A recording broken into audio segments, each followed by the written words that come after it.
siguiente. La voz cortó el aire de la oficina como un cuchillo oxidado.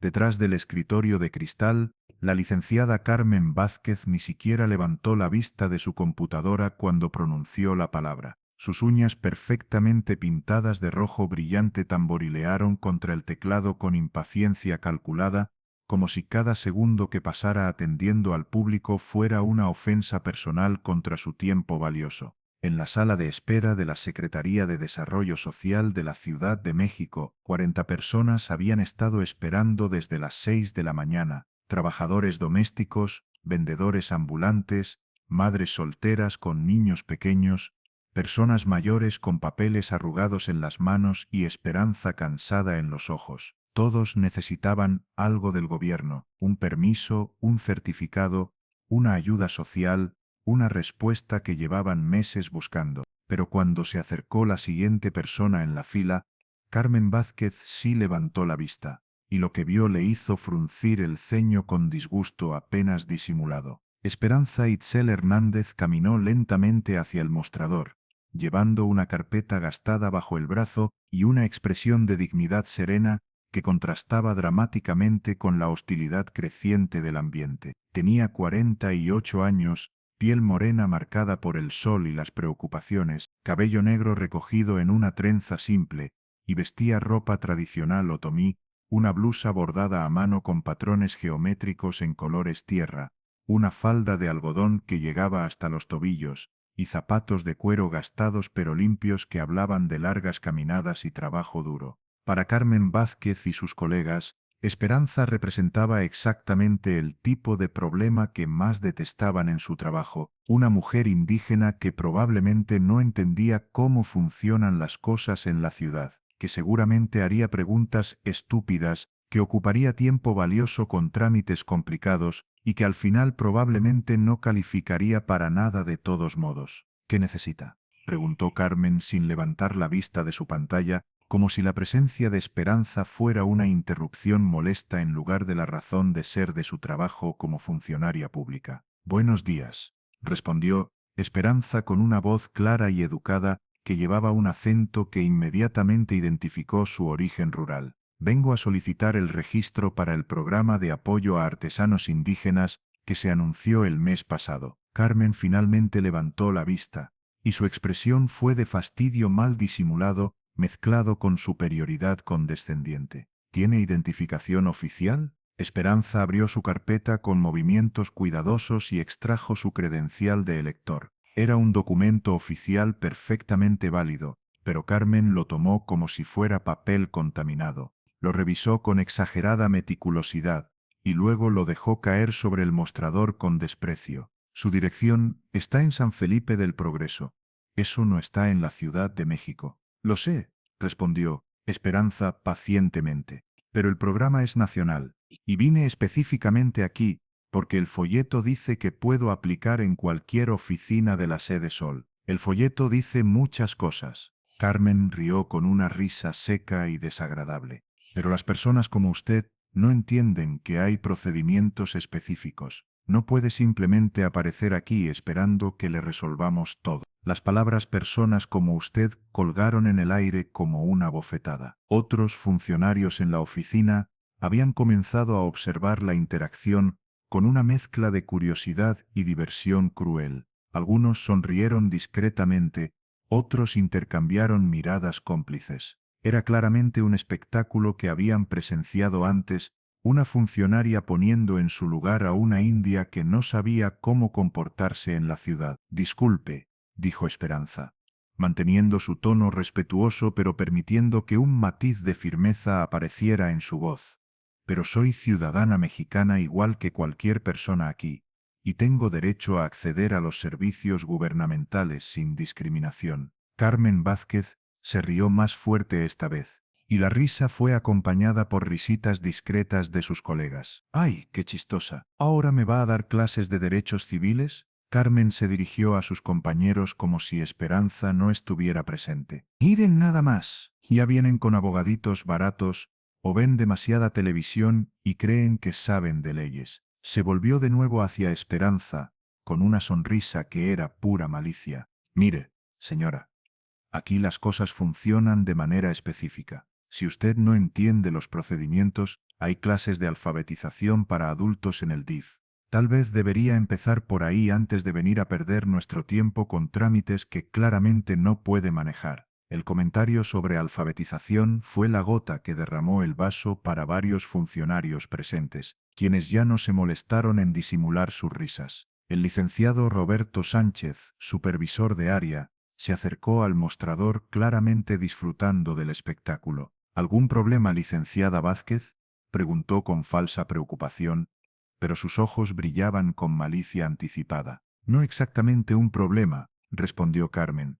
Más bien, una situación educativa. Esta señora no comprende que los programas gubernamentales requieren cierto nivel de preparación cultural. Roberto asintió gravemente como si estuviera considerando un asunto de gran importancia filosófica. Efectivamente, muchas veces las personas de ciertas comunidades vienen aquí sin entender que la administración pública moderna requiere competencias específicas que tal vez no adquirieron en sus pueblos. Lo que ninguno de estos funcionarios sabía era que la mujer que estaban humillando sistemáticamente no era una artesana rural buscando ayuda gubernamental. Era la doctora Esperanza Itzel Hernández Morales, comisionada federal de Derechos Humanos, la funcionaria de más alto rango en la protección de derechos civiles en México, y una de las juristas más respetadas en derecho constitucional indígena en América Latina. Y durante los últimos 6 meses había estado dirigiendo la operación encubierta más comprehensiva sobre discriminación sistemática en oficinas gubernamentales en la historia del país. Pero para entender completamente la magnitud de lo que estos funcionarios acababan de desencadenar con su comportamiento, hay que retroceder 3 décadas, hasta los orígenes de una de las carreras más extraordinarias en la historia del servicio público mexicano. Esperanza Itzel Hernández Morales había nacido en 1976 en San Felipe del Progreso, Estado de México, en el corazón de una de las comunidades otomí más tradicionales del país. Su padre, Aurelio Hernández, era tejedor de fibras de maguey y activista comunitario que había pasado años luchando por el reconocimiento de derechos territoriales indígenas. Su madre, Itzel Morales, era partera tradicional y una de las pocas mujeres de la región que sabía leer y escribir en español además del otomí. Desde pequeña, Esperanza había vivido en 2 mundos simultáneamente,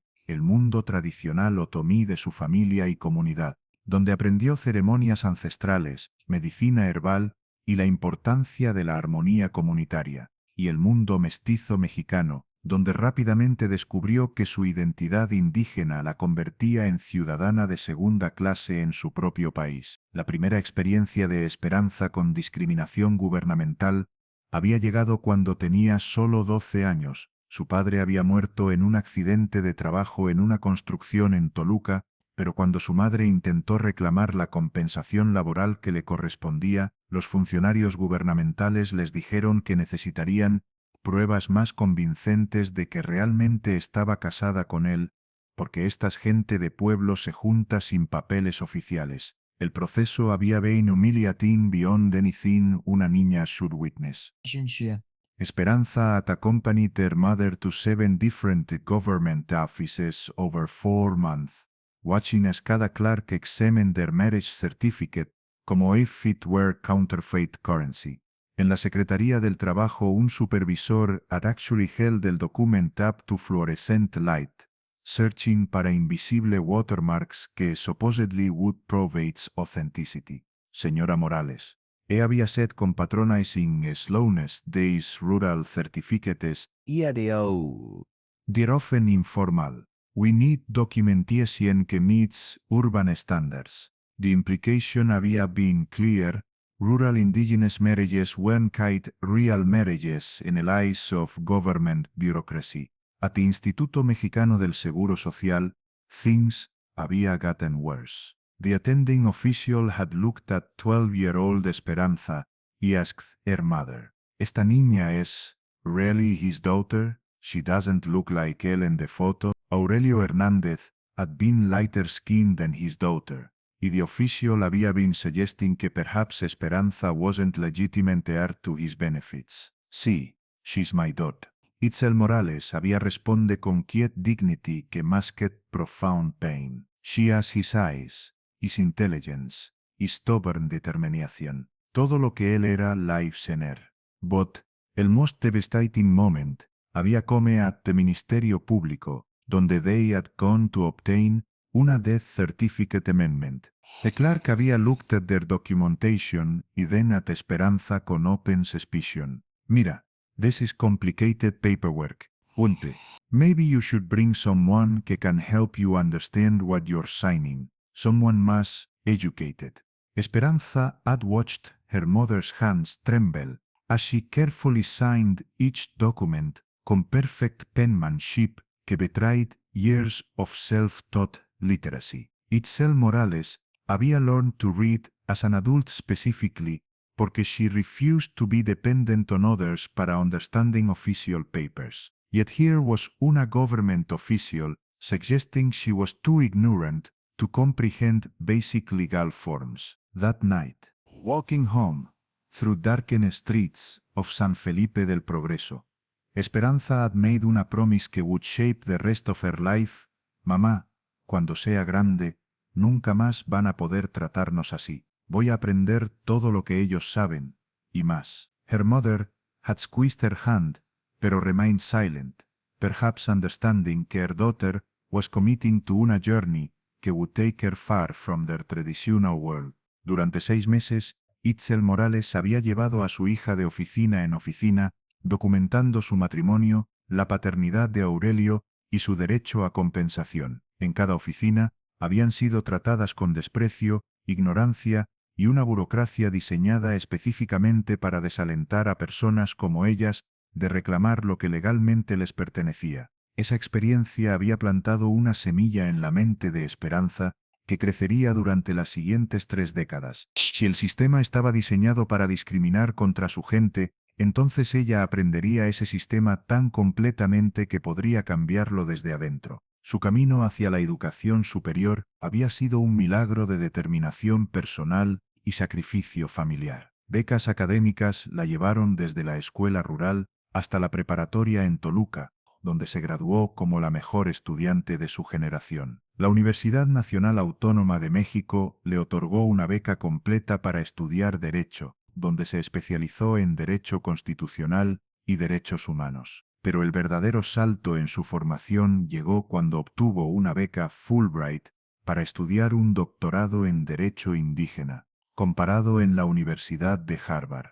Durante 4 años en Cambridge, Massachusetts, Esperanza no solo había perfeccionado su comprensión de sistemas legales internacionales, sino que había desarrollado una perspectiva global sobre cómo las sociedades modernas podían proteger y honrar los derechos de pueblos indígenas mientras mantenían instituciones democráticas efectivas. Los primeros meses en Harvard habían sido los más desafiantes de su vida. No por el rigor académico, sus años en la UNAM la habían preparado perfectamente para el trabajo intelectual de élite, sino por la transformación cultural que requería navegar en uno de los ambientes más privilegiados del mundo, mientras mantenía su identidad otomí intacta. Sus compañeros de clase eran hijos de senadores estadounidenses, herederos de fortunas familiares y futuros líderes de corporaciones multinacionales. Esperanza era la única estudiante indígena de América Latina en su programa y frecuentemente la única persona en seminarios enteros que había experimentado personalmente la pobreza sistémica. Su tesis doctoral había explorado un tema profundamente personal: discriminación institucional invisible, cómo democracias modernas perpetúan exclusión de pueblos indígenas a través de burocracia aparentemente neutral. Durante 3 años, había investigado casos en Australia, Canadá, Nueva Zelanda y Estados Unidos, documentando cómo funcionarios gubernamentales, bien intencionados, podían crear barreras sistemáticas para poblaciones indígenas sin siquiera darse cuenta de que estaban violando principios de igualdad constitucional. La metodología que había desarrollado para su investigación doctoral era exactamente lo que usaría décadas después en la Operación Dignidad.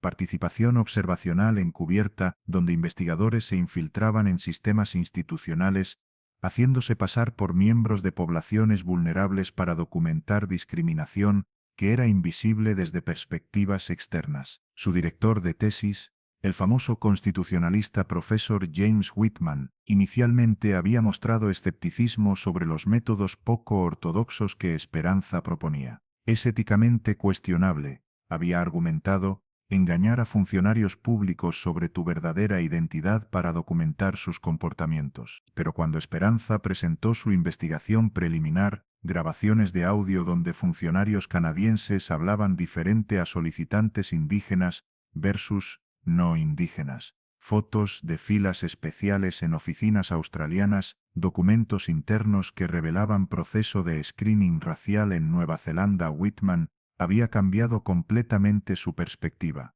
Esto no es engaño, había declarado. Es periodismo investigativo aplicado a justicia social. La defensa de su tesis doctoral había atraído atención internacional. Representantes de Naciones Unidas, funcionarios de derechos humanos de múltiples países y académicos de derecho constitucional de todo el mundo habían asistido a una presentación que no solo documentaba discriminación sistemática, sino que proponía protocolos específicos para eliminarla. El trabajo de Esperanza había sido tan innovador que Harvard Law Review había publicado extractos y 3 países habían implementado inmediatamente reformas basadas en sus recomendaciones. Al regresar a México en 2007, Esperanza había aceptado una posición como Legal Counsel en la Secretaría de Gobernación, specifically en el Department of Indigenous Affairs. Despite her prestigious credentials e international recognition, her first years en el Mexican government había been marked por subtle pero persistent discrimination from colleagues que assumed her position was resultado de affirmative action rather than merit. Durante staff meetings, senior attorneys consistently addressed questions about indigenous legal issues to her white colleagues, como if assuming que she couldn't provide objective analysis about legal matters affecting her own community. When she drafted complex constitutional briefs, supervisors routinely assigned other lawyers para review her work for technical accuracy, suggesting que someone of her background might lack sophisticated legal writing skills despite her Harvard training. Her breakthrough había come during una major land rights case involving Zapotec communities en Oaxaca. The government's legal team había been struggling because they fundamentally misunderstood how traditional indigenous governance systems operated within Mexico's federal constitutional framework. Senior lawyers had spent months creating arguments based on Western property law concepts que completely ignored indigenous collective ownership traditions. When their conventional strategy failed completely durante preliminary hearings, desperation had forced them para consider Esperanza's alternative approach. Her legal brief, combining constitutional analysis con anthropological evidence about traditional Zapotec governance, had won the case decisively. Suddenly, colleagues began including her in complex indigenous rights cases, seeking expertise que couldn't be replicated by traditional law school training, but rather than feeling validated. Esperanza había begun questioning why knowledge about indigenous legal traditions was considered unusual among Mexican lawyers. The system that claimed para serve all citizens apparently had very few professionals que actually understood how nearly 25% de la population organized their communities. Al regresar a México en 2008 con un doctorado de Harvard, Esperanza había comenzado su carrera como abogada defensora de derechos indígenas en la Comisión Nacional de Derechos Humanos. Su primera década de trabajo había sido espectacular. Había litigado casos ante la Suprema Corte que establecieron precedentes fundamentales para derechos territoriales indígenas, había asesorado al Congreso en reformas constitucionales y había desarrollado protocolos internacionales para la protección de comunidades indígenas que fueron adoptados por la ONU. En 2018, PSTOM había sido nombrada Comisionada Federal de Derechos Humanos, convirtiéndose en la primera mujer indígena en ocupar el cargo más alto en la protección de derechos civiles en México. Durante sus primeros años en el puesto, había transformado la institución, estableciendo oficinas regionales especializadas en derechos indígenas, creando protocolos para investigar discriminación sistemática y desarrollando programas educativos que habían reducido dramáticamente las violaciones documentadas en instituciones federales. Pero había un problema persistente que ninguna reforma institucional había logrado resolver completamente: la discriminación cotidiana, sistemática y a menudo inconsciente que enfrentaban los pueblos indígenas en sus interacciones rutinarias con el gobierno mexicano. Era un tipo de racismo institucional tan profundamente arraigado en la cultura burocrática que muchos funcionarios no se daban cuenta siquiera de que estaban violando los derechos constitucionales básicos de ciudadanos mexicanos. Durante sus primeros 3 años como comisionada, Esperanza había recibido miles de quejas que seguían patrones predecibles: funcionarios que hablaban más lentamente o más fuerte a ciudadanos indígenas, asumiendo que tenían problemas de comprensión; oficinistas que perdían documentos de solicitantes con apellidos indígenas; supervisores que requerían documentación adicional solo de personas que no parecían mexicanos de verdad; y 1 millón de microagresiones diarias que sumadas creaban barreras sistemáticas para que los pueblos indígenas accedieran a servicios gubernamentales básicos. El problema era que estos comportamientos discriminatorios rara vez eran tan explícitos como para constituir violaciones legales claras. Los funcionarios involucrados generalmente negaban cualquier intención discriminatoria, alegaban que solo seguían procedimientos estándar, o simplemente afirmaban que había sido un malentendido cultural. Después de 3 años de intentar combatir este problema con métodos tradicionales de investigación y capacitación, Esperanza había llegado a una conclusión radical: la única manera de documentar y desmantelar la discriminación sistemática era experimentarla personalmente, grabándola y usándola como evidencia irrefutable para reformas comprehensivas. La planificación de la Operación Dignidad había tomado 8 meses de preparación ultra secreta. Esperanza había trabajado con un equipo selecto de investigadores federales, psicólogos especializados en discriminación institucional y técnicos en surveillance avanzada. Cada aspecto de su identidad falsa había sido meticulosamente construido para resultar creíble, pero también para activar los prejuicios más comunes que los funcionarios gubernamentales tenían hacia los pueblos indígenas. El primer desafío había sido seleccionar un equipo de apoyo que pudiera mantener absolute secreto durante meses de operación activa. Esperanza había elegido personalmente a cada miembro: la doctora Patricia Morales, psicóloga especializada en racismo institucional, quien diseñaría protocolos para documentar microagresiones; el ingeniero Miguel Santos, experto en tecnología de surveillance, quien crearía dispositivos de grabación indetectables; la licenciada Ana Ruiz, socióloga experta en culturas burocráticas, quien mapearía las oficinas gubernamentales más propensas a discriminación; y el comandante Carlos Vega, especialista en operaciones encubiertas, quien garantizaría la seguridad personal de Esperanza durante la infiltración. Las sesiones de preparación psicológica habían sido las más intensas. Durante 2 meses, Esperanza había trabajado con la doctora Morales para desarrollar mecanismos de defensa emocional que le permitirían absorber humillaciones raciales sin responder instintivamente con la autoridad que había desarrollado durante décadas en posiciones de liderazgo. Lo más difícil, había explicado Morales, no será tolerar la discriminación, será fingir vulnerabilidad cuando usted ha pasado 20 años siendo una de las personas más poderosas de México. Habían practicado escenarios específicos: cómo reaccionar cuando funcionarios hablaran lentamente, asumiendo que tenía problemas de comprensión; cómo mantener compostura cuando sugirieran que era analfabeta; cómo responder a comentarios sobre su lugar en la sociedad mexicana. Cada rehearsal había sido grabado y analizado para perfeccionar su caracterización. La construcción de su identidad falsa había requerido colaboración con múltiples agencias federales. El RENIC había creado una historia backstory completa para Esperanza Itzel Hernández,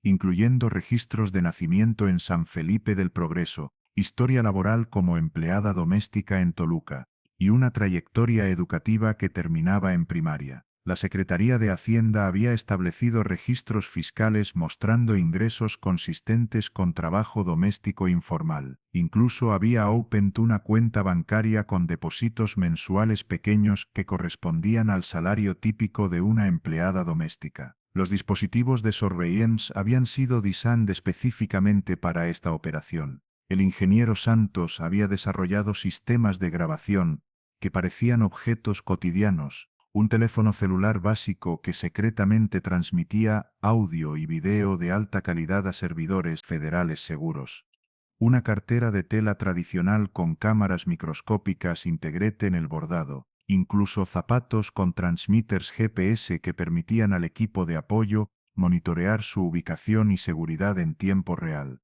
La selección de oficinas gubernamentales Target había been basada en 3 años de análisis estadístico. La licenciada Ruiz había identificado instituciones con el mayor número de quejas de discriminación, Crossing, que data con análisis demográfico de empleados y supervisores. La Sedesol había emerged como el target perfecto alto volumen de ciudadanos indígenas buscando servicios, múltiples reports de discriminación previa y un staff supervisory con historial patterns de comments problemáticos en redes sociales que suggested racial bias. La identidad de Esperanza Itzel Hernández había sido técnicamente verdadera.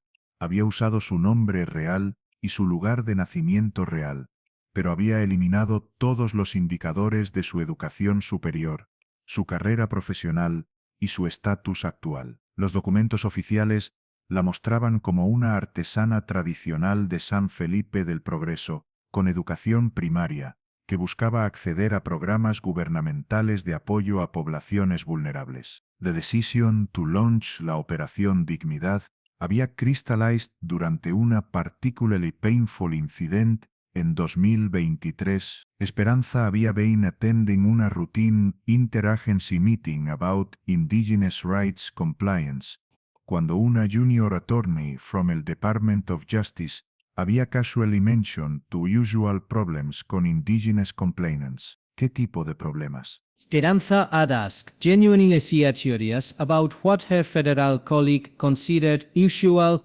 cuando dealing con indigenous citizens. Oh, you know, the attorney had responded with casual dismissiveness. They don't really understand legal procedures. They get emotional instead de staying factual. Y honestly, half the time, they're just looking para handouts rather than genuine legal remedies. It's difficult para separate legitimate discrimination claims from people quien just want something para nothing. The room had fallen silent. Several colleagues had glanced nervously at Esperanza. Esperanza, suddenly remembering que she was indigenous herself. But el damage había been done. This wasn't isolated prejudice. Era institutional attitude que shaped how the legal system processed indigenous citizens' complaints. That evening, Esperanza had called her mother en San Felipe del Progreso. Mamá, ¿te acuerdas cuando era niña y me dijiste que someday tendría poder para cambiar how they treat people como nosotros? Por supuesto, mija. Y be careful. Power without understanding de la struggle isn't real power. Her mother's words había stuck with her durante months de planning. True change required más que policy reforms. It required documentation so thorough que denial became impossible. Y para get that documentation, she needed to experience discrimination from el same vulnerable position que affected millions de indigenous Mexicans diariamente. La decisión había been career suicide if discovered. Exposing institutional racism would inevitably create enemies in government agencies, donde she needed to maintain working relationships. But watching her colleagues dismiss indigenous concerns como emotional rather than legitimate had convinced her que subtle reforms weren't sufficient. The system needed confrontation con irrefutable evidence de its own discriminatory practices. Durante 2 meses, Esperanza había practicado meticulosamente el papel. Había reaprendido patrones de habla que había abandonado décadas atrás Había estudiado los procedimientos exactos que una artesana rural realmente seguiría para acceder a servicios gubernamentales, y había desarrollado una comprensión íntima de las vulnerabilidades específicas que funcionarios discriminatorios explotarían. Pero lo más difícil había sido la transformación psicológica. Durante 20 años, Esperanza había sido una de las funcionarias más poderosas de México, acostumbrada al respeto automático, a tener sus llamadas telefónicas devueltas inmediatamente, a que sus opiniones fueran buscadas por presidentes y ministros. Ahora, tenía que aprender de nuevo cómo sentirse vulnerable, cómo navegar a sistemas diseñados para frustrarla, cómo mantener la dignidad cuando estaba siendo sistemáticamente humillada. La fase de infiltración había comenzado en enero de 2024. Durante 6 meses, Esperanza había visitado decenas de oficinas gubernamentales a lo largo de la Ciudad de México, documentando cada interacción mientras aparentaba ser una solicitante genuina de servicios públicos. Había aplicado para programas de vivienda, certificados de origen, registros comerciales, becas educativas y servicios de salud, siempre manteniendo su caracterización como artesana otomí con recursos limitados y educación básica. Los patrones de discriminación que había documentado eran más sistemáticos y más crueles de lo que incluso ella había anticipado. No era solo que los funcionarios la trataran diferente, era que todo el sistema parecía diseñado específicamente para desalentar a personas como su personaje ficticio de acceder a servicios que constitucionalmente tenían derecho a recibir. En la Secretaría de Salud, una enfermera había asumido automáticamente que no hablaba español fluido y había caldo un intérprete sin preguntarle. Cuando Esperanza había explicado en español perfecto que no necesitaba interpretación, la enfermera había insistido: «Es mejor así, mijita. Estas cosas médicas son complicadas para ustedes». El término ustedes había encargado con toda la condescendencia de siglos de colonialismo interno. En el registro civil un clerk había examinado sus documentos originales, perfectamente legítimos y técnicamente inmaculados, durante 40 minutos, clearly buscando cualquier excusa para reject them. Cuando no había found irregularidades, había inventado un nuevo requirement. Personas de fuera del Distrito Federal mide una carta de recomendación de un vecino que pueda verificar su carácter moral. Este requirement no existe en ningún reglamento oficial, pero había been delivered con such authority que otros aplicantes en línea habían assumed que era legitimate. En la Secretaría de Educación, donde había applied para información sobre becas para Doctor, el funcionario había immediately directed hacia programas para educación básica para adultos, instead de las universidad scholarships, que había specifically requested. Mire, señora, había explained con paternalistic kindness. Estas becas universitarias son muy competitive. Maybe su hija debería empezar con something más realístico. Hay programas muy buenos para aprender oficios tradicionales. El patrón más insidious había been en la Procuraduría de los Derechos del Consumidor, donde había attempted to file una queja sobre un landlord que había refused to rent to her because no queremos problemas con la gente de pueblo. El funcionario encargado había listened to her story with obvious impatience antes de announcing: «Señora, esto sounds like un malentendido. Estos landlords tienen derecho a choose sus tenants. Maybe usted misunderstood what he was saying. Sometimes people como usted take things the wrong way». La frase «people como usted» había become like una signature melody, threading through every interaction. Era never defined explicitly, but always understood. People who looked like her, dressed like her, spoke like her. People who didn't belong in government buildings, asking for services that their tax payments funded. But perhaps lo más devastating había been en la Secretaría de Desarrollo Económico, donde había applied para un Small Business Loan para establish una artisan cooperative.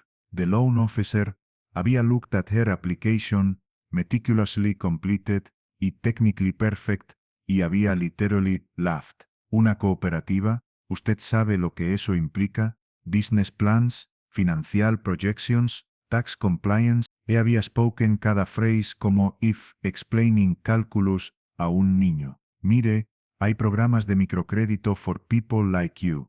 Much más simple, much más appropriate. Y ahora, en la oficina de la Sede Sol, Carmen Vázquez y Roberto Sánchez estaban proporcionando el ejemplo más dramático y bien documentado de discriminación institucional Esperanza había encontrado durante toda su investigación, porque no solo la estaban tratando con desprecio y condescendencia, lo estaban haciendo con una audiencia de otros funcionarios que claramente veían este comportamiento como entretenimiento aceptable. Mire, señora, continuó Roberto con falsa paciencia pedagógica, entendemos que en su comunidad las cosas funcionan diferente, pero aquí en la ciudad tenemos estándares profesionales. Los programas gubernamentales requieren competencia técnica, comprensión de procedimientos complejos y, francamente, un nivel de sofisticación cultural que, bueno, no es común en áreas rurales. Carmen asintió vigorosamente, claramente disfrutando tener el apoyo de su supervisor para su comportamiento abusivo. Exactamente. Y además, estos programas están diseñados para personas que realmente pueden aprovecharlos, no para gente que va a desperdiciar recursos porque no entiende cómo funciona la economía moderna. Esperanza las escuchó con una calma que había desarrollado durante décadas de enfrentar prejuicios similares. Pero ahora tenía algo que nunca había tenido antes en estas situaciones: poder real para hacer que hubiera consecuencias definitivas por este comportamiento. Entiendo su perspectiva, dijo Esperanza, manteniendo su tono respetuoso pero permitiendo que una nota más firme entrara en su voz. Pero me pregunto si han considerado que su comportamiento constituye una violación directa del artículo 2 de la Constitución mexicana, que prohíbe la discriminación basada en origen étnico. La precisión legal de la referencia constitucional hizo que Carmen y Roberto intercambiaran una mirada de confusión. No era el tipo de lenguaje que esperaban de una artesana rural sin educación. ¿Perdón?, preguntó Carmen con una risa nerviosa. ¿De dónde sacó eso? ¿Vio algún programa de televisión sobre derechos humanos? No, respondió. Esperanza tranquilamente. Leí la Constitución. Está disponible gratuitamente. Y todos los ciudadanos mexicanos tienen derecho a conocer las leyes que los protegen. Roberto se inclinó hacia adelante con una sonrisa condescendiente que no llegaba a sus ojos. Ah, claro, leyó la Constitución. Y también leyó el Código Federal de Procedimientos Administrativos, la Ley General de Desarrollo Social, los reglamentos internos de la Sede Sol. Era claramente una pregunta retórica, diseñada para humillarla, mostrando la complejidad del sistema legal que una persona como ella no podría posiblemente entender. Sí, respondió Esperanza simplemente. Y también la Convención Internacional sobre la Eliminación de todas las formas de discriminación racial, el Convenio 175 y el Convenio 169 de la OIT sobre pueblos indígenas y tribales, ratificado en 1990. El silencio que siguió fue absoluto. Carmen y Roberto se quedaron completamente mudos, procesando el hecho de que su víctima acababa de demostrar un conocimiento de derecho internacional que rivalizaba con el de abogados especializados. Otros funcionarios que habían estado observando la interacción con diversión cruel ahora se acercaron con curiosidad genuina. Era evidente que algo no estaba funcionando según el guión que habían anticipado. ¿Usted es abogada?, preguntó Roberto, pero su tono había perdido la seguridad condescendiente de momentos anteriores. No estoy aquí en capacidad legal profesional, respondió Esperanza cuidadosamente. Estoy aquí como ciudadana mexicana buscando acceder a servicios públicos a los que tengo derecho constitucional, sin discriminación basada en mi origen étnico o mi apariencia física. Carmen había recuperado algo de su compostura agresiva, pero ahora había una nota defensiva en su voz. Nadie la está discriminando. Simplemente le estamos explicando que hay procedimientos específicos. Si usted no entiende eso, no es culpa nuestra. ¿Ah, no?, preguntó Esperanza, y por primera vez desde que había comenzado la interacción, una sonrisa muy pequeña apareció en sus labios. Entonces, cuando usted me dijo que las personas como yo no entendemos los procedimientos, ¿se estaba refiriendo específicamente a qué tipo de personas? Carmen palideció ligeramente al darse cuenta de que sus propias palabras estaban siendo usadas contra ella. Yo me refería a personas de áreas rurales, tartamudeó Carmen. Es un hecho que la gente del campo no está familiar con procedimientos urbanos complejos. Y cuando sugirió que debería tomar clases de alfabetización antes de perder su tiempo con trámites que claramente no puedo manejar, eso también se refería solo a mi origen rural. Roberto intervino rápidamente, claramente intentando controlar una situación que se estaba saliendo de las manos. Mire, señora, creo que ha habido un malentendido. La licenciada Vázquez estaba simplemente explicando nuestros procedimientos estándar. Si usted se sintió ofendida, eso no era la intención. ¿Un malentendido?, repitió Esperanza. Es un malentendido cuando los funcionarios públicos asumen que una ciudadana mexicana es analfabeta basándose únicamente en su apariencia física y su ropa tradicional. Es un malentendido cuando sugieren que ciertos ciudadanos carecen de sofisticación cultural necesaria para acceder a servicios públicos básicos. En ese momento, el teléfono celular de Esperanza comenzó a sonar. Era un tono distintivo, no el tipo de música popular que la mayoría de la gente usaba, sino el himno nacional mexicano interpretado en instrumentos tradicionales otomíes.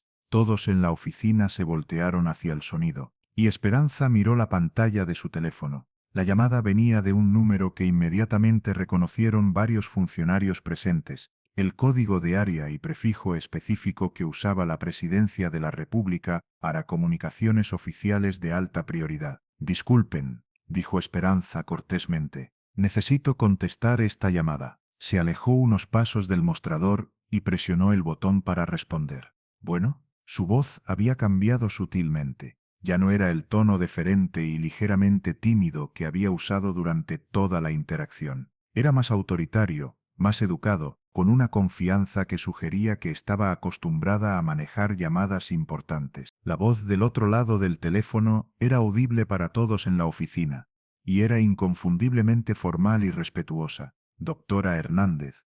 Habla el licenciado Martínez de la oficina del presidente.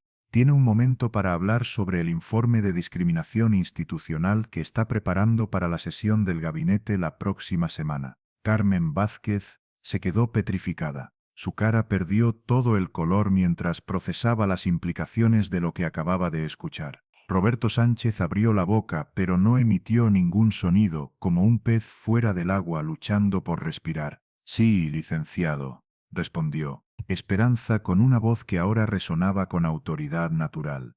Estoy en medio de una investigación de campo en este momento. ¿Puede darme 30 minutos para terminar aquí y lo llamo de vuelta desde mi oficina? Por supuesto, doctora. El presidente quería confirmar personalmente que tiene todo el apoyo necesario para las reformas que está proponiendo. Hablaremos después. Esperanza colgó el teléfono y se volteó hacia los funcionarios paralizados. Su transformación era completa. Ya no parecía una solicitante vulnerable buscando ayuda gubernamental. Irradiaba el tipo de autoridad que solo viene de años en posiciones de liderazgo de alto nivel. Ahora, dijo dirigiéndose directamente a Carmen Vázquez, donde estábamos, creo que usted me estaba explicando por qué las personas como yo no merecemos ser tratadas con respeto básico cuando buscamos servicios públicos que nuestros impuestos financian. Carmen intentó hablar, pero solo logró producir sonidos entrecortados. Roberto dio un paso adelante, claramente intentando recuperar algo de control sobre la situación. Disculpe, señora. Doctora, ¿quién es usted exactamente? Esperanza sonrió, pero no era una sonrisa amable. Era la sonrisa de alguien que había estado esperando exactamente esa pregunta durante 6 meses. Permítame presentarme apropiadamente, dijo con una voz que cortó a través del aire de la oficina como una declaración de guerra. Soy la doctora Esperanza Itzel Hernández Morales, comisionada federal de Derechos Humanos de los Estados Unidos Mexicanos, abogada constitucionalista especializada en Derecho Indígena, doctora en Derecho Internacional por la Universidad de Harvard y la funcionaria de más alto rango en la protección de derechos civiles en este país. El silencio que siguió era tan denso que se podía cortar con un cuchillo. Carmen Vázquez se había puesto tan pálida que parecía a punto de desmayarse. Roberto Sánchez retrocedió instintivamente, como si la proximidad física a Esperanza pudiera ser contagiosa. Y durante los últimos 6 meses, continuó Esperanza implacablemente, he estado dirigiendo la investigación más comprehensiva sobre discriminación sistemática en oficinas gubernamentales de la Ciudad de México en la historia de este país. Cada palabra que ustedes dijeron, cada gesto discriminatorio que hicieron, cada violación a los derechos constitucionales que cometieron contra mí, ha sido documentada con grabaciones de audio y video de alta calidad que ahora forman parte de un expediente federal que será entregado directamente al presidente de la República. Sacó de su bolsa un dispositivo pequeño, pero obviamente sofisticado, claramente tecnología gubernamental avanzada. Esta conversación completa, incluyendo sus comentarios sobre personas como yo, su sugerencia de que soy analfabeta, su afirmación de que carezco de sofisticación cultural, y su negativa a procesar mi solicitud basándose únicamente en prejuicios raciales, ha sido grabada y transmitida en tiempo real a la Oficina de Investigaciones Especiales de la Comisión Federal de Derechos Humanos. El dispositivo emitió un pitido suave, y una voz clara y profesional emergió del pequeño altavoz. Doctora Hernández, aquí control base. Confirmamos recepción de grabación completa. Equipos de investigación federal están en camino a esa ubicación. ETA, 15 minutos. ¿Necesita asistencia inmediata? Negativo, control base. La situación está bajo control. Procedan con protocolo de intervención institucional según planificado. Entendido. Protocolo activado. Fin de transmisión. Carmen Vázquez. Finalmente encontró su voz, pero lo que salió fue apenas un susurro tembloroso. Esto es una trampa. Usted nos engañó. Se hizo pasar por otra persona. Esperanza la miró con una expresión que era simultáneamente profesional y devastadoramente fría. Licenciada Vázquez, lo único que yo hice fue presentarme en esta oficina como ciudadana mexicana de origen otomí, vestir mi ropa tradicional y solicitar acceso a un servicio público al que tengo derecho constitucional. Todo lo que siguió fueron decisiones que ustedes tomaron basándose en sus propios prejuicios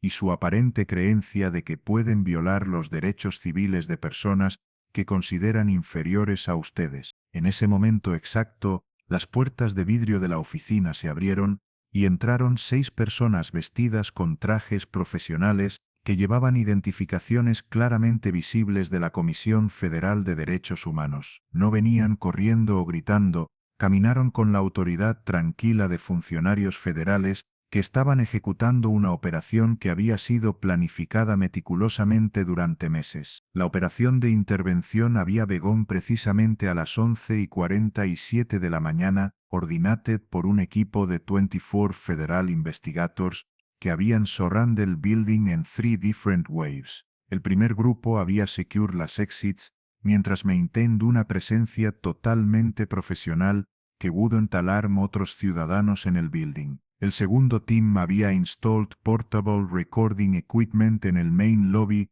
para document every interaction que seguiría. El tercer wave, led por el licenciado Rivera, había entered la sede Sol Office para conduct immediate interviews. Each investigator carried portable evidence kits containing digital recorders, cámaras especializados para document subtle expressions y body language, y laptops connected directamente a federal databases que could verify cualquier claim made por los funcionarios bajo investigación. The technology había been developed specifically para discrimination cases where evidence often consisted de microaggressions y subtle behaviors que might seem innocuous individually, but formed devastating patterns cuando documented systematically. El licenciado Rivera había trained durante months para esta específica operación. Su specialty era psicologio interviewing the public officials que had violated civil rights while maintaining deniability. Su approach combined professional courtesy con relentless precision, creating an environment donde defensive lies became increasingly difficult to sustain. La methodology, había explained Rivera durante pre-operation briefings, no es intimidation. Es documentation so thorough que denial becomes impossible. When confronted con their own recorded words, Most discriminatory officials quebrantan porque they've never had to defend their prejudices under professional scrutiny. The Portable Command Center, set up en el lobby, había established direct communication links con la Comisión Nacional de Derechos Humanos, la Fiscalía General y even la Presidencia de la República. Real-time updates were being transmitted cada 15 minutes, ensuring que the highest levels de government were immediately informed de each development. Behind the professional efficiency, however, había una deeper motivation driving each investigator. Every member del team had been selected no solo por their technical expertise, but porque they had personal experience con discrimination. Rivera había grown up en Chiapas, donde Ismaya Surname había resulted en constant underestimation. Other investigators había experienced religious discrimination, gender bias y economic prejudice. Para them, this wasn't just una professional assignment. Era una opportunity to dismantle exactly el type de institutional racism que had affected their own lives. The psychological impact on Carmen, Roberto y other discriminatory officials había been immediate y devastating. Suddenly faced con federal investigation y their comfortable investigation, their comfortable infectient impunity evaporated completely. The casual racism que had functioned como office culture was now being examined under federal scrutiny, recorded professionally y evaluated as potential criminal behavior. El líder del grupo, un hombre de unos 45 años con el porte de alguien acostumbrado a manejar crisis institucionales, se acercó directamente a Esperanza y le hizo un saludo respetuoso pero profesional. Doctora Hernández, licenciado Rivera reportándose. El equipo de investigaciones especiales está listo para proceder con el protocolo de intervención institucional. Confirma que la fase de documentación está completa. Confirmado, licenciado Rivera. Proceda inmediatamente con las entrevistas individuales según el protocolo establecido. Rivera asintió y se dirigió hacia Carmen Vázquez, Roberto Sánchez y otros funcionarios que habían presenciado o participado en la discriminación documentada. Licenciada Carmen Vázquez, licenciado Roberto Sánchez y demás personal presente, anunció con una voz que llenó toda la oficina.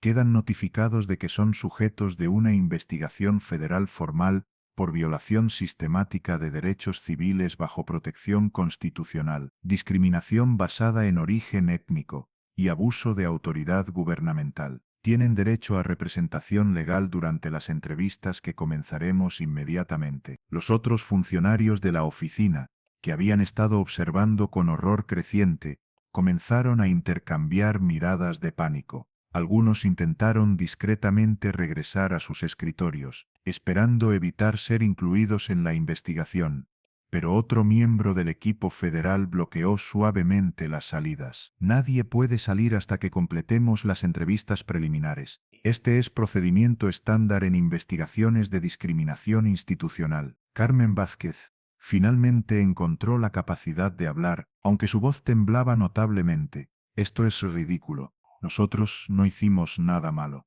Solo estábamos haciendo nuestro trabajo siguiendo procedimientos estándar. Esperanza caminó lentamente hacia ella hasta quedar directamente frente a su rostro. Su presencia era ahora completamente commanding. Toda pretensión de vulnerabilidad había desaparecido. Licenciada Vázquez, dijo con una voz que era calmada pero cargada de autoridad absoluta, en los próximos días usted va a tener muchas oportunidades de explicar exactamente cuáles son esos procedimientos estándar que incluyen asumir que ciudadanos mexicanos son analfabetos basándose en su apariencia racial, sugerir que personas de ciertos orígenes étnicos carecen de competencia cultural para acceder a servicios públicos y negar derechos constitucionales basándose en prejuicios personales. Se dirigió entonces hacia todos los presentes, su voz llenando el espacio con autoridad incuestionable. Lo que han presenciado aquí hoy representa el tipo de discriminación sistemática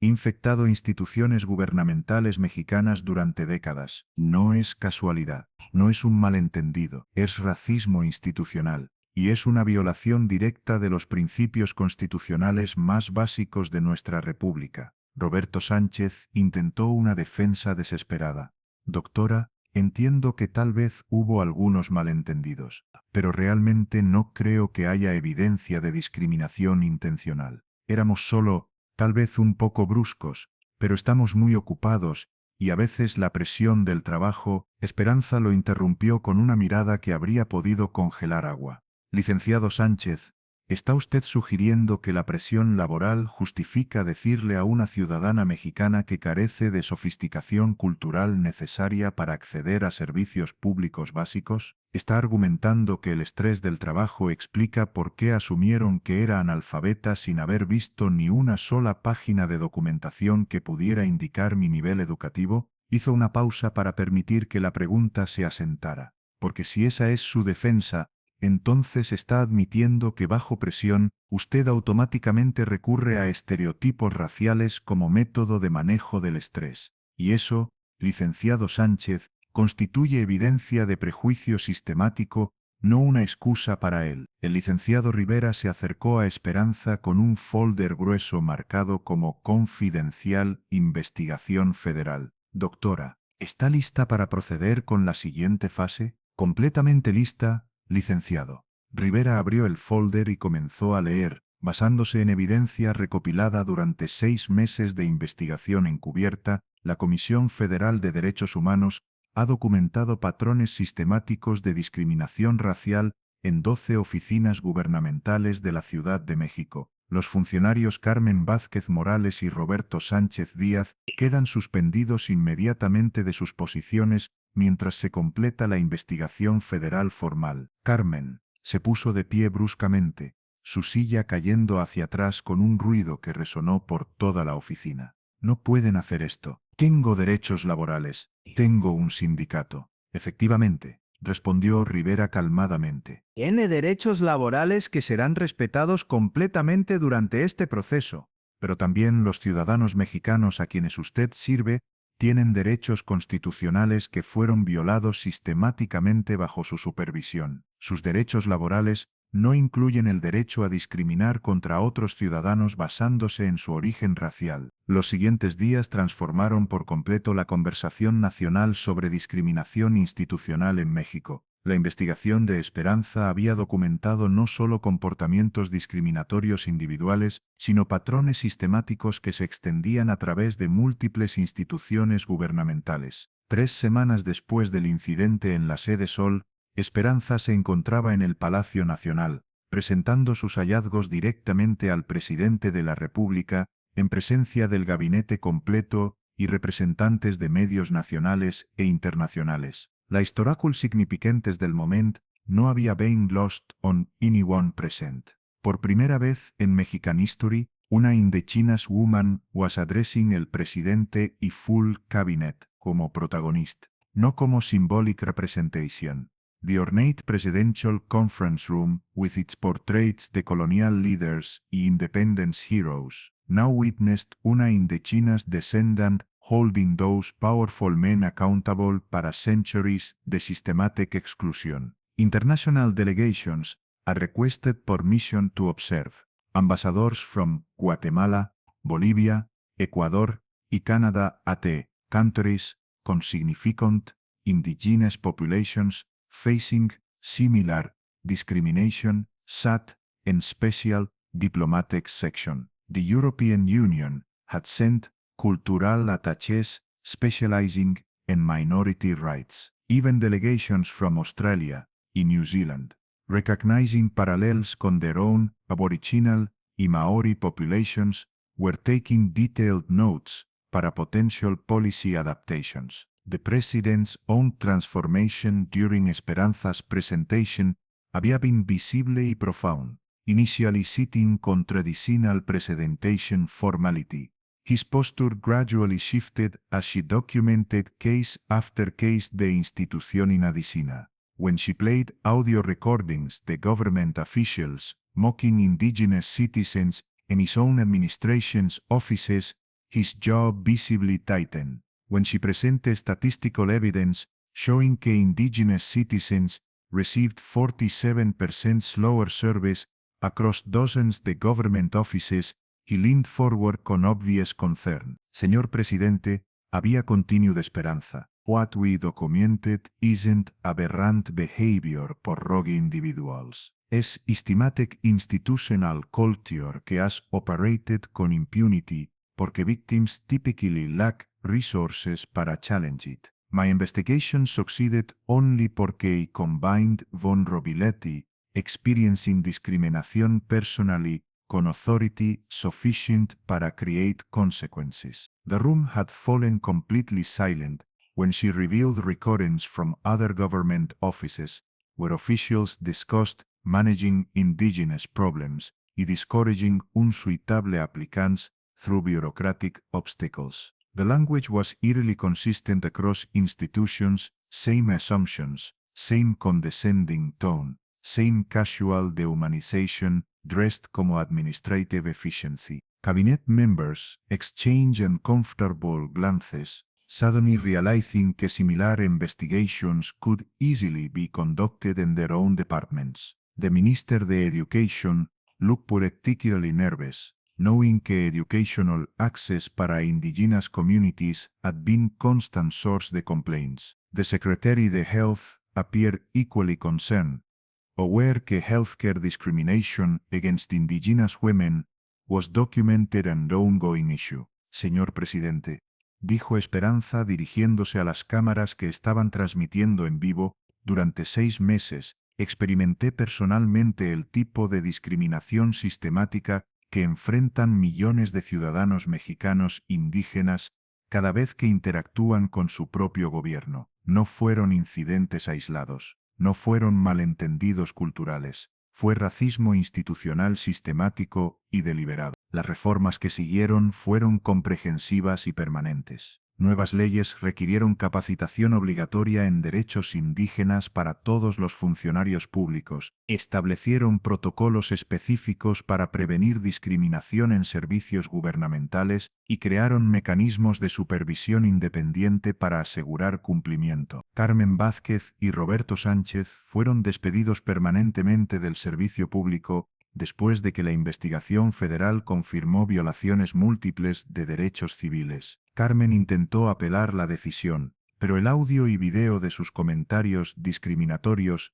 eran evidencia irrefutable que ninguna defensa legal pudo refutar. Un año después de la Operación Dignidad, en una entrevista especial con medios internacionales, un periodista le preguntó a Esperanza si repetiría la experiencia conociendo todos los riesgos personales y profesionales que había enfrentado. Sin dudarlo, respondió inmediatamente. Durante 6 meses, reviví las humillaciones que había experimentado cuando era niña, pero esta vez con el poder para asegurar que hubiera consecuencias reales. Cada insulto que recibí, cada momento de desprecio que documenté, se convirtió en evidencia que protegerá a futuros ciudadanos de experimentar la misma discriminación. Hizo una pausa reflexiva antes de continuar.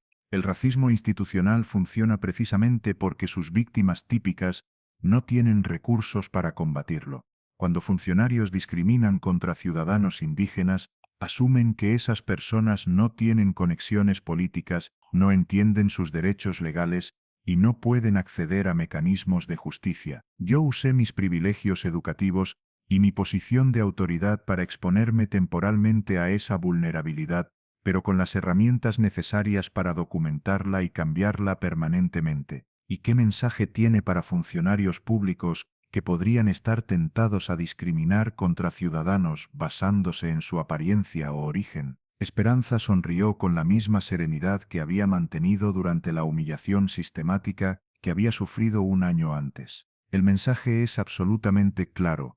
En el México del siglo XXI, todos los ciudadanos son iguales ante la ley, independientemente de su origen étnico, su nivel educativo aparente, o la ropa que vistan. Los funcionarios públicos que violen ese principio enfrentarán las consecuencias completas que la ley permite, y esas consecuencias serán definitivas, públicas y permanentes. Su expresión se intensificó mientras concluía, pero más importante aún, nunca asuman que conocen el poder real de la persona que tienen enfrente. La dignidad, la inteligencia y la autoridad no siempre se manifiestan de las maneras que sus prejuicios les han enseñado a reconocer. La mujer indígena humilde que tratan con desprecio, hoy podría ser exactamente la persona con poder para cambiar sus vidas mañana. Para Carmen Vázquez, Roberto Sánchez y los funcionarios que participaron en la discriminación sistemática documentada durante la Operación Dignidad, esa había sido una lección devastadora y demasiado tardía. Los consecuencias personales para Carmen habían been swift y devastating. Within 72 hours de su suspensión, local news outlets había obtained copies de las audio recordings que clearly captured her racist comments. Her name había become sinónimos nacional con institutional discrimination, appearing in headlines across Mexico. Funcionaria llama a India ignorante a comisionada federal. Social media había amplified the story con thousands de comments expressing outrage at her behavior. Her professional life había collapsed completely.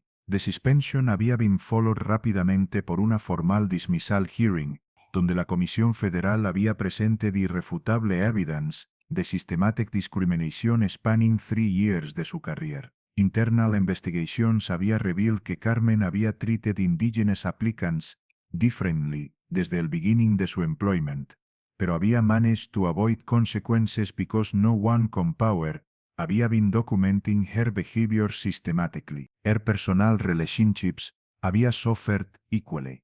Her husband, initially supportive, había gradually distanced himself, como el shame, the association affected his own career and private business. Her grown children had stopped returning her calls, embarrassed for having their family name associated con such public disgrace. Even her longtime friends había begun avoiding social gatherings, donde her presence might create awkward conversations. Roberto Sánchez had experienced perhaps even more devastating consequences. Como supervisor, his responsibility institutional culture made his legal liability significantly greater. La Fiscalía General había opened criminal charges against him for systematic violation the constitutional rights under pretext the authority, which carried potential prison sentences de up to 8 years. His government pension,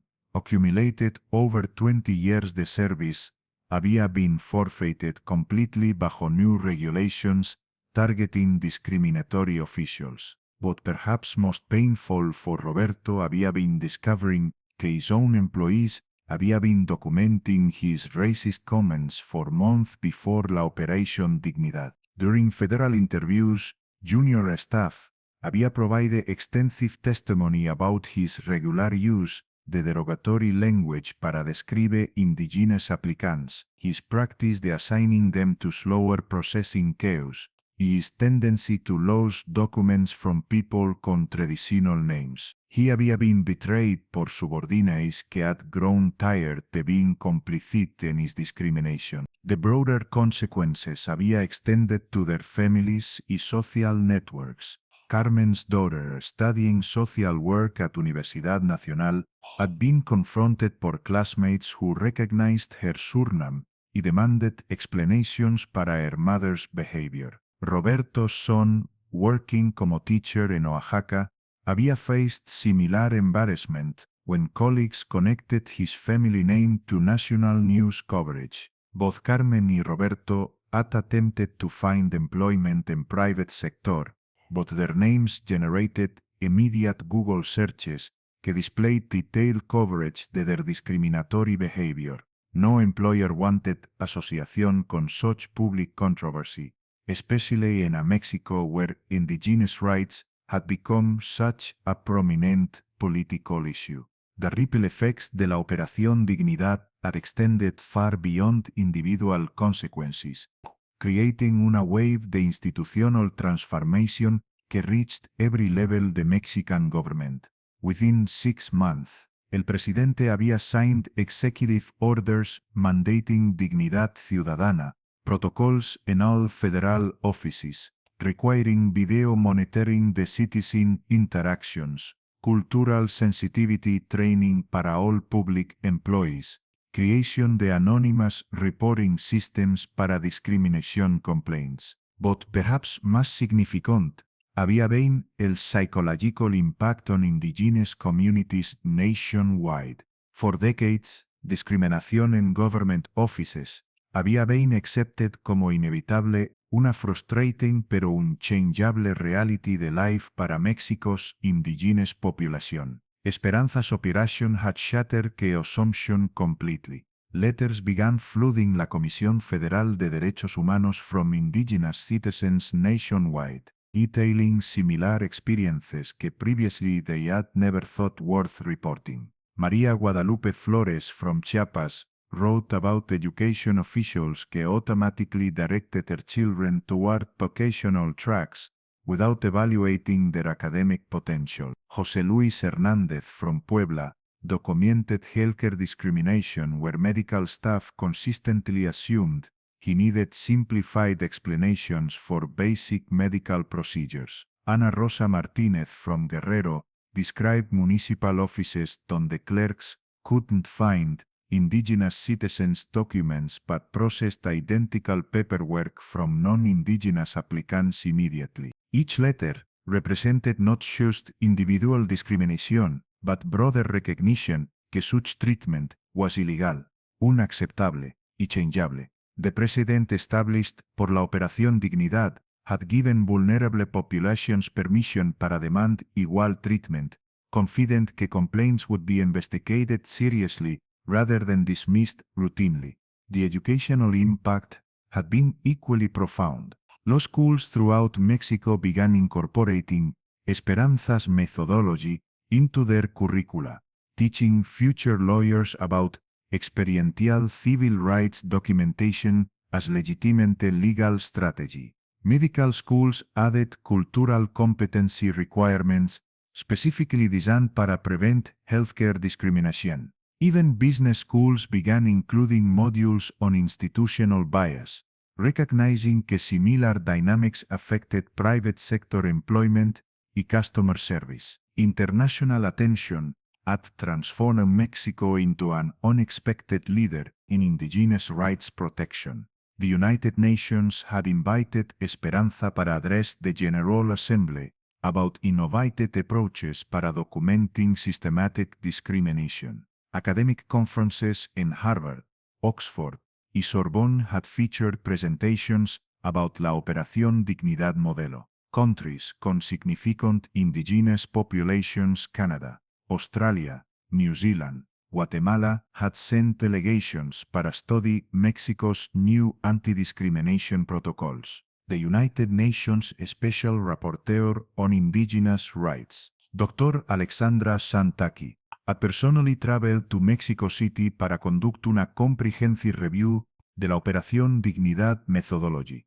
Her official report, presented to the UN Human Rights Council, had praised Mexico's approach como groundbreaking innovation en systematic discrimination documentation, in documentation que should be replicated globally. What makes la Operación Dignidad extraordinary? In Dr. Santaki had explained durante her presentation en Geneva. Not just que it documented discrimination, but que it did so from the authentic perspective, the vulnerability. Traditional human rights investigations rely on external observation, but Commissioner Hernández experienced discrimination personally, creating irrefutable evidence que captures not just discriminatory actions, but their psychological impact on victims. The European Union had commissioned una detailed study de Mexico's anti-discrimination protocols, considering similar approaches para addressing discrimination against Roma populations in Eastern Europe. The African Union had requested technical assistance para adapting la Operación Dignidad Methodology to investigate discrimination against traditional communities and post-colonial bureaucracies, perhaps most significantly. Indigenous rights organizations worldwide had begun collaborative networks sharing investigation techniques developed desde Esperanza's work. The International Indigenous Rights Consortium, established specifically para coordinate such efforts, had chosen Mexico City como its headquarters, recognizing Mexico's leadership in developing practical tools para confronting institutional racism. The ripple effects had extended beyond government institutions. Private corporations throughout Latin America had begun implementing dignidad empresarial protocols, recognizing que similar discrimination patterns existed in corporate hiring, customer service, y promotion processes. Mexican companies que demonstrated compliance con these voluntary standards received official government recognition, creating economic incentives para eliminating workplace discrimination. Universities across 3 continents had established exchange programs specifically focused on indigenous rights law, sending graduate students to Mexico para study real-world applications de theoretic anti-discrimination principles. The methodology developed para la Operación Dignidad had become required curriculum in human rights programs worldwide. Most importantly, copycat investigations had begun emerging across Latin America. Colombia's Ombudsman Office had launched similar undercover operations documenting extermination against Afro-Colombian populations. Peru's Human Rights Commission had begun investigating systematic barriers faced por Quechua speakers in government offices. Bolivia had implemented comprehensive training programs based directly on Mexico's Dignidad Ciudadana protocols. Pero para el sistema de servicio público mexicano, había sido exactamente la transformación necesaria para honrar los principios constitucionales de igualdad, dignidad y respeto universal que forman la base de una democracia verdaderamente inclusiva. La historia de la artesana otomí, que resultó ser la comisionada federal de derechos humanos, se había convertido en una leyenda nacional, un recordatorio permanente de que la verdadera autoridad no siempre viene vestida de traje y corbata, y que la justicia a veces llega disfrazada exactamente como las personas que más necesitan su protección.